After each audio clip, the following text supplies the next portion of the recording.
திண்டுக்கல் மாவட்ட ஆட்சியர் அலுவலகத்தில் வருவாய்த்துறையினர் வந்து ஆர்ப்பாட்டம் பண்ணாங்க. அப்போ வருவாய்த்துறை சங்கத்தினுடைய மாநில தலைவர் முருகானந்தம் என்ன சொன்னார், இந்த ஆளும் அரசு தான் எங்களை வந்து லஞ்சம் வாங்க தள்ளுகிறது என்று பகிரங்க குற்றச்சாட்டை ஆளும் அரசுக்கு எதிராக வைத்திருக்கிறார். இதற்கு வந்து இந்த ஆளும் டிவிகே அரசு என்ன பதில் சொல்ல போகிறது?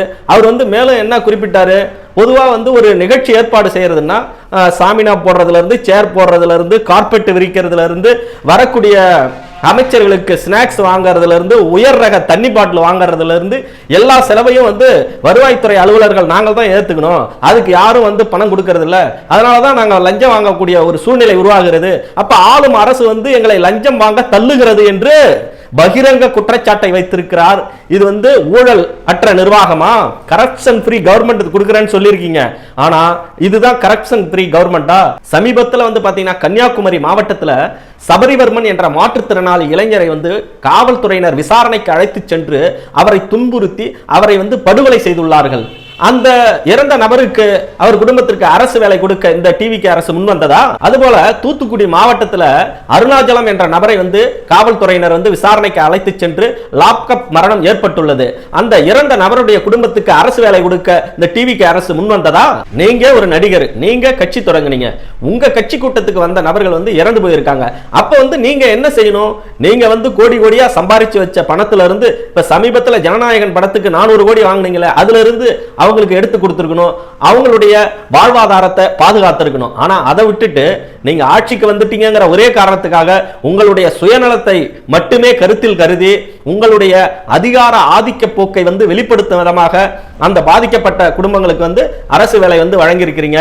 அதை நீதிமன்றம் வந்து தடை உத்தரவு பிறப்பித்திருக்கிறது. இது சம்பந்தமான வழக்கு விசாரணையில கும்பகோணத்துல மகாமகத்துல வந்து ஏற்பட்ட இறப்பிற்கும் அதுபோல சென்னை எம்ஜிஆர் நகர்ல வெள்ள நிவாரணம் வழங்கும் போது ஏற்பட்ட கூட்ட நெரிசலில் வந்து மரணம் அடைந்த நபர்களின் குடும்பங்களுக்கும் நிவாரணம் தான் வழங்கப்பட்டது. அதுபோல கும்பகோணம் பள்ளி தீ விபத்துல இறந்த குழந்தைகளுடைய குடும்பங்களுக்கு அரசு பணி வழங்கல. ஆனா கரூர் கூட்ட நெரிசல்ல இறந்த குடும்பங்களுக்கு அரசு பணி வழங்குவது என்பது சட்டப்படி ஏற்புடையதல்ல என்று வாதம் வைக்கப்பட்டுள்ளது. அப்ப தமிழகத்தில் லட்சக்கணக்கான இளைஞர்கள் வந்து அரசு பணிக்காக பல வருட கணக்கில் வந்து போட்டித் தேர்வுக்காக படித்துக் கொண்டிருக்கிறார்கள். அவர்கள் அரசு வேலையை எதிர்நோக்கி இருக்கிறார்கள். அது மட்டுமில்லாம அரசு பணியின் போது இறந்த அரசு அதிகாரிகளுடைய வாரிசுதாரர்கள் வந்து கருணை அடிப்படையில் பணி பெறுவதற்கு அவர்கள் காத்துக் கொண்டிருக்கிறார்கள்.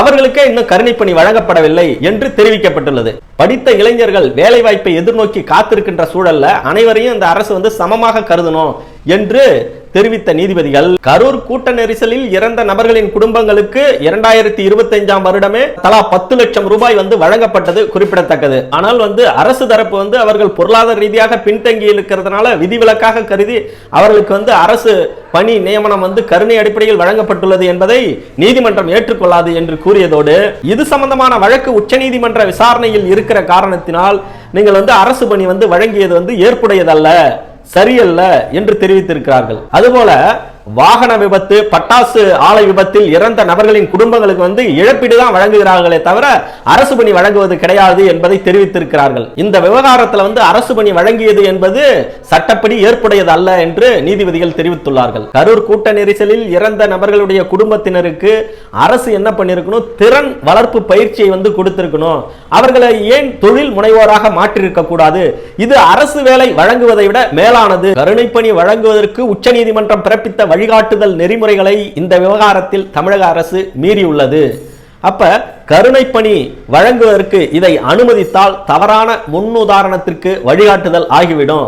அதோடு கருணை பணி வழங்குவதற்கு தமிழக அரசு பிறப்பித்த அரசாணை ரத்து செய்யப்படுகிறது என்று தீர்ப்பு பிறப்பித்துள்ளார்கள். அப்ப இந்த டிவிகே அரசுக்கு என்ன முக்கியம்னா சுயநலம் மட்டும்தான் முக்கியம். இவங்க கட்சி கூட்டத்தில் இறந்த நபர்களுக்கு அரசு பணி வந்து வழங்கிட்டாங்க. அப்ப பல்வேறு கட்சி கூட்டங்கள்ல இதற்கு முன்பாக இறந்தவர்களுக்கு வந்து அரசு பணி வழங்க முடியுமா? வாகன விபத்துல வந்து இறக்குறாங்க, பட்டாசு ஆலை விபத்துல இறக்குறாங்க, அவங்களுக்குலாம் வந்து நீங்க அரசு பணி வழங்க உத்தரவாதம் தர முடியுமா?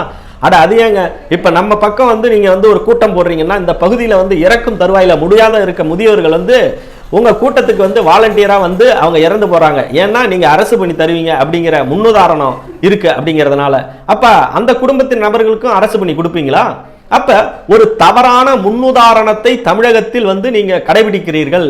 இது வந்து சட்டப்படி முரணானதாக இருக்கிறது. அப்ப வருடக்கணக்கில் வந்து வேலை வாய்ப்புக்காக போட்டித் தேர்வுக்கு படித்து அரசு வேலைக்காக காத்திருக்கக்கூடிய தமிழக இளைஞர்களுடைய முயற்சிக்கு உங்களுடைய செயல்பாடு வந்து தடையாக இருக்கிறது. அவர்களுடைய எதிர்காலத்தை கேள்விக்குறியாக மாத்துகிறீர்கள். காரணம் என்னன்னா உங்க சுயநலம் மட்டுமே முக்கியம். உங்களுக்கு வந்து மக்கள் ஆதரவை கொடுத்து ஆட்சியில் அமர்த்தினா நீங்க வந்து அரசு நிர்வாகத்தையும் மக்கள் பணியையும் கவனிக்கணுமே தவிர உங்களுடைய சுயநலத்துக்காக முடிவுகளை எடுக்கக்கூடாது, அதிகாரத்தை துஷ்பிரயோகம் செய்யக்கூடாது, அதிகார ஆதிக்க போக்கு மனப்பான்மையுடன் செயல்படக்கூடாது என்பதுதான் மக்களுடைய கருத்தாக இருக்கிறது.